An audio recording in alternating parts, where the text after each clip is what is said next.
Social media के दौर में आपके बोलते ही जो बात है वो निचले पायदान तक पहुंच जाती है। लोगों की समझ इतनी सतही नहीं है कि आप जो बोल रहे हैं वो पब्लिक समझ नहीं रहे हैं। सब आप अपना हित साधने के चक्कर में हम 243 पर लड़ जाएंगे, 540 पर लड़ जाएंगे। लड़ जाइए, कुछ नहीं होने वाला है। रामविलास पासवान का जलवा शबाब पे था, तब तो हजरत आप 243 सीट पर लड़ नहीं पाए। जब चिराग पासवान टारगेटेड पॉलिटिक्स कर रहे थे, आप उस संगठन में चिराग जी के साथ थे उस समय, तब तो आप 243 सीट पर लड़ नहीं पाए।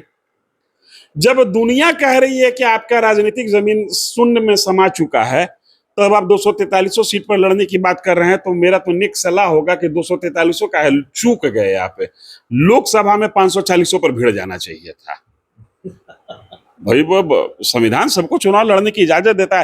ये सब बेकार की बात है। 243 पर लड़ जाएंगे और ये करेंगे। कौन सी पार्टी है, क्या सिंबल है, कहाँ उम्मीदवार होगा, ये सब का कुछ खाका है नहीं। अब कहने के लिए कुछ भी कह दे। कहाँ है पशुपति पारस, आपको है पता आज की तारीख में कहाँ है? दिल्ली में है। बिहार की राजनीति में जो भी सक्रिय है, अभी यात्रा का दौर चल रहा है। सब पॉलिटिकल पार्टी के नेता यात्रा कर रहे हैं जहां तहां। गिरिराज जी का भी उनकी पार्टी की तरफ से कहा जा रहा है या उनकी तरफ से भी कहा जा रहा है कि देखिए, अगर उचित सम्मान नहीं मिला 2025 के विधानसभा चुनाव में, तो फिर 243 सीटों पर हम तैयारी कर रहे हैं। फैक्टर है पशुपति पारस विधानसभा चुनाव में 243 सीटों पर वो उम्मीदवार उतारेंगे या सिर्फ प्रेशर बनाने के लिए बीजेपी पर? जब रामविलास पासवान का जलवा शबाब पे था, तब तो हजरत आप 243 सीट पर लड़ नहीं पाए। जब चिराग पासवान टारगेटेड पॉलिटिक्स कर रहे थे, आप उस संगठन में चिराग जी के साथ थे उस समय, तब आप 243 सीट पर लड़ नहीं पाए। जब दुनिया कह रही है कि आपका राजनीतिक जमीन शून्य में समा चुका है, तब आप 243 सीट पर लड़ने की बात कर रहे हैं, तो मेरा तो निक सलाह होगा कि 243 का है, चूक गए आप। लोकसभा में 540 पर भिड़ जाना चाहिए था। भाई वो संविधान सबको चुनाव लड़ने की इजाजत देता है। ये सब बेकार की बात है। 243 पर लड़ जाएंगे और ये करेंगे।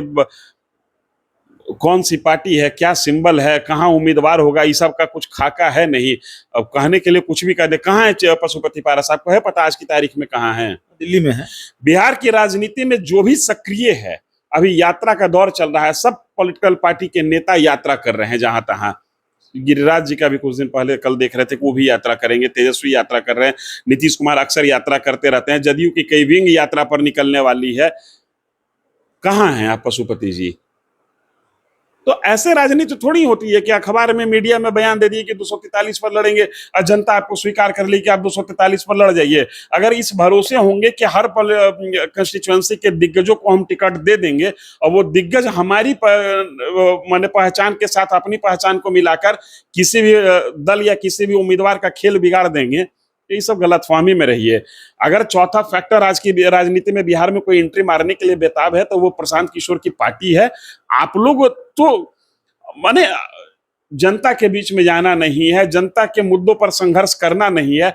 चुनाव लड़ेंगे, जीत जाएंगे, हमको इतना नहीं मिला तो ये कर देंगे, वो कर देंगे। भैया इसे कहने से बहुत कुछ होने वाला नहीं है। अब जनता पहले वाली बात नहीं रही। अब सोशल मीडिया के दौर में आपके बोलते ही जो बात है वो निचले पायदान तक पहुंच जाती है। लोगों की समझ इतनी सतही नहीं है कि आप जो बोल रहे हैं वो पब्लिक समझ नहीं रहे हैं। सब आप अपना हित साधने के चक्कर में हम 243 पर लड़ जाएंगे, 540 पर लड़ जाएंगे। कुछ नहीं होने वाला है। चलिए, तो हमारे साथ बिहार के जाने माने पत्रकार धीरेन्द्र सर थे। बिहार के कई मौजूद सवालों पर बातचीत। इस पूरी रिपोर्ट में इतना ही। बहुत बहुत धन्यवाद।